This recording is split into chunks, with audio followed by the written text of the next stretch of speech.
నదుల్లో స్నానం చేసిన ఫలం కలుగుతుంది. పూర్వం బలరాముడు ఈ వెంకటాద్రికి ప్రదక్షిణం చేసిన వల్ల భూ ప్రదక్షిణ పుణ్యం కలిగింది. ప్రాణ వ్యయ ప్రయాసలకు లోనుగాక నా సన్నిధి ఎందున్న తీర్థ జలాల్లో స్నానం చేసి వెంకటాద్రికి ప్రదక్షిణ చేసినట్టయితే సర్వ పాప రహితులకు కాగలవు అని చెప్పగా బ్రాహ్మణుడు అలాగే చేసి లక్ష్మీ ఫలాన్ని పొందారు. అదిగో వైష్ణవ స్వాములు నడుస్తున్నారు. అధికారులు అనధికారులు స్వామి అలా సింహవాహనం మీద ఊరేగుతూ వస్తున్నారు. స్వామి పుష్కరిణి తీర్థం చాలా పవిత్రమైనటువంటిది. ఆడి పుష్కరిణి స్నానం, సద్గురో పాదసేవనం, ఏకాదశి వ్రతం త్రయం అత్యంత దుర్లభం. ఆడి పుష్కరిణిలో స్నానం చేయడం చాలా దుర్లభం. అలాగే గురు పాదసేవనం, నరసింహాన్ని చూపిస్తే గురువైనా కాపాడగలడు కానీ ఈ గురువుని గడిస్తే గురువు కూడా కాపాడలేడు. అదో ఆలయ కార్యనిర్వహణాధికారి ఐవీఆర్ కృష్ణారావు గారు నడుస్తున్నారు. వారి వెంట ఆలయ ఉద్యోగులందరూ కూడా వారిని అనుసరిస్తూ ముందు స్వాముల వారు నడుస్తూ అలా చక్కని పట్టువస్త్రములను ధరించి ఆ గురువు నీడలో అలా స్వాముల వారు బయలుదేరి వస్తున్నారు. అధికారగణం అనధికారగణం అందరూ వారిని అనుసరిస్తూ వస్తున్నారు. విధమైన అలాగే ఏకాదశి వ్రతం చాపి త్రయం అత్యంత దుర్లభం మానుషం జన్మ దుర్లభం తత్ర జీవనం. స్వామి పుష్కరిణి స్నానం త్రయం అత్యంత దుర్లభమని మనకు పెద్దలు చెప్తారు. 7 పంటల పరమార్థం కూడా మనం తెలుసుకున్నట్టయితే మన శరీరంలో మూలాధారం, స్వాధిష్టానం, మణిపూరం, అనాహతం, విశుద్ధం, ఆజ్ఞాచక్రం 6 చక్రాలు ఉన్నాయని యోగాభ్యాసం చేసే యోగులంటారు. కుండలిని అనే శక్తి మూలాధారంలో ఉంటుంది. అంటే ఆసనంలో సర్పరూపంగా ఉంటుంది. దాన్ని ఊర్ధ్వముఖంగా ప్రయాణింపజేసి ఆజ్ఞాచక్రాన్ని కనుబొమ్మలకుండా దాటించి 7వ చక్రమైన శిరస్సులో ఉండే సహస్రారంలో ప్రవేశపెడితే అక్కడ దైవ సాక్షాత్కారం జరుగుతుంది. అంటే 7 చక్రాలు 7 కొండలు. మనం సాధనతో 7 కొండలు ఎక్కితే శ్రీ వెంకటేశ్వరుని యొక్క సాక్షాత్కారం జరుగుతుంది. 7 కొండలు ఎక్కి వెంకటేశ్వరుని దర్శనం చేసుకోవడంలోని యోగపరమైనటువంటి రహస్యం ఇదే. అలాంటి స్వామిని ఎందరో భక్తులు వాగ్గేయకారులు దర్శించారు. 1839లో సద్గురు శ్రీ త్యాగరాయ స్వామి ఈ క్షేత్రంలోనే ఉండి స్వామి మీద 32,000 సంకీర్తనలు రచించి స్వామి అనుగ్రహాన్ని పొంది స్వామి సాక్షాత్కారాలను పొందినటువంటి మహాభక్తుడు అన్నమయ్య స్వామి అనేక రకాలుగా భావించారు. ఇందాక ఆచార్యులు వారు చెప్పారు, ఆమె సరసిజనాభ సోదరి కాబట్టి సోదరునికి తన యొక్క వాహనములు ఏర్పాటు చేసింది. అమ్మవారికి బాలాజీ అని పేరని, కొంతమంది ఆమెను బాలా త్రిపుర సుందరిగా ఉపాసన చేస్తారని ఆచార్యులు వారు సెలవిచ్చారు.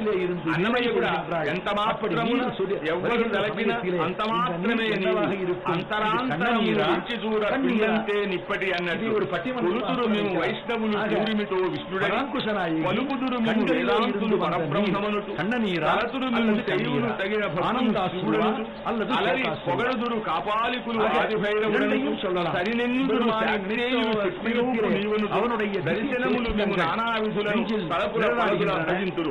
అలా త్యాగరాయ స్వామి కూడా హారతి అందువారు స్వామి వారిని దర్శించి నీవని దిక్కుల పొగడ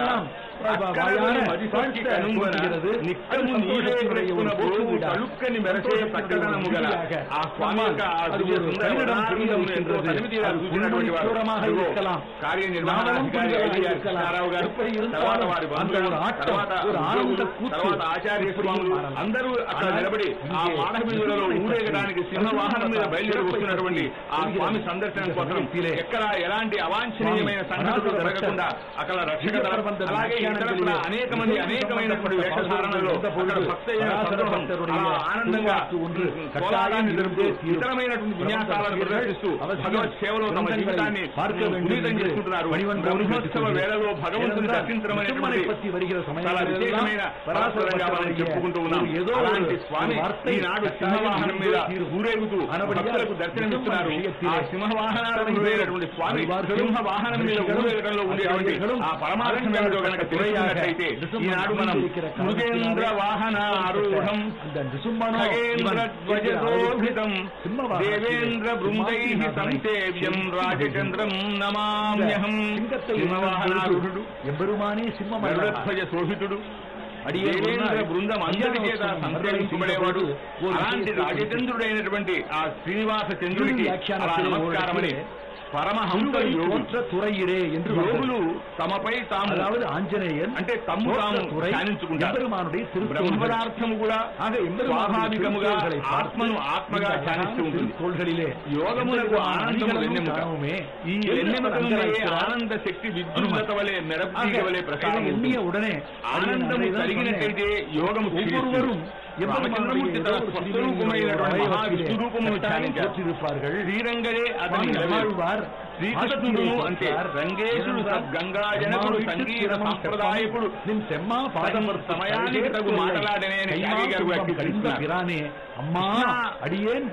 అవతారంలో ఆయన యోగాచార్యుడు గీతను బోధించిన మహాజ్ఞాని. అయ్యో జ్ఞానులుగా మారదలిచిన వారికి జ్ఞానరూపమున ఉన్న తమ ఆరాధ్య దైవములను సేవించడం అత్యంత లాభకరమైన పడుపు అల్లవా మీద ఉన్న దేవి ఆనంద శక్తిని వెదజల్లుతుంది. ఆమె ఆనంద రససుందరి అని ఆ సచ్చిదానంద రూపిణి అని ఇచ్ఛాశక్తి జ్ఞానశక్తి క్రియాశక్తి స్వరూపిణి అని అనేక రకాలుగా ఆమెను కీర్తిస్తున్నారు.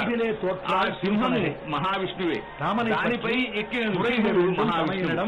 ఈ నృసింహుడు యోగ నృసింహుడు తన స్వరూపముపై తాను అనుష్ఠానము చేస్తున్నాడు. ఆత్మశక్తి సమాధి పరికీర్తిత అంటే అనగా తనపై తానుగా ధ్యానించడం అనేటువంటిది ఇది చాలా విచిత్రమైనటువంటి ధ్యానం. అదిగో స్వామి వారికి హారతిని సమర్పిస్తున్నారు అర్చక స్వాములు. కాంతాయ కళ్యాణ శ్రీ వెంకట నివాసాయ శ్రీనివాసాయ మంగళం. ఆ హారతిని అలా కన్నుల కట్టుకునేటువంటి కార్యనిర్వహణాధికారి గారు అక్కడ భక్తి పరిపూర్ణమైనటువంటి స్వామికి ఎదుర్కొన్నారు. స్వామి వారికి ఎవరైతే హారతులు మంచి మంచి ఊరేగింపు సమయంలో ఆ భక్తులు